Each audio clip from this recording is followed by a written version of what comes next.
طبق معلومات ریاست کمیته اولتای فوق‌العاده ولایت مختار کوهستان بدخشان روز 13 فوریه ساعت 16:30 در کیلومتر 31-32 روی اتومبیلگرد خوروغ اشکوشم در موضع برجی جماعت دیوت زمیر و فنویه اشکوشم و کیلومتر های 51-52 موضع جماعت دیوت قوزده نویه اشکوشم ترمه آمده روی نقلیات رو پره بست.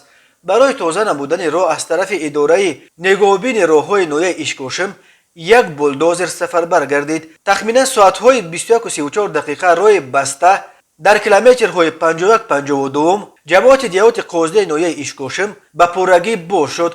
کمیته اولتای فوق‌العاده تاجیکستان روز 14 فوریه در یک اطلاعیه گفت کارهای برطرف سازی پیامدهای ترمه در کیلومتر 31-32 موضع بجور جماعت دیوت زمیر و فنویه اشکوشم ادامه داشته عین حال را بسته می باشد.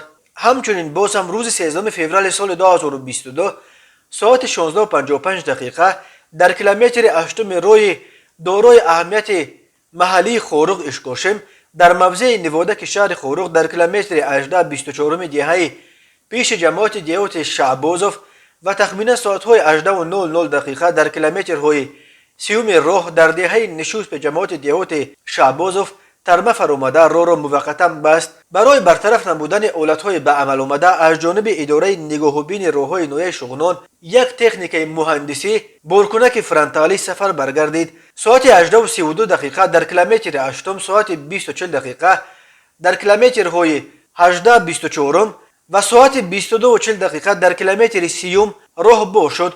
کمیته اولتای فوق‌العاده گفت اول رو اوهای نقلیات به دو سمت برا مانده شده و مانع نیست. کمیته اولتای فوق‌العاده بار دیگر از ساکنان خواسته است که هنگام سفر به راههای کوهستانی احتیاط کنند. گفته می شود بعد بارشات روزهای آخر گرمشوی هوا باعث شده است که خوف لغزش ترمه و ریزش سنگ بیشتر شود.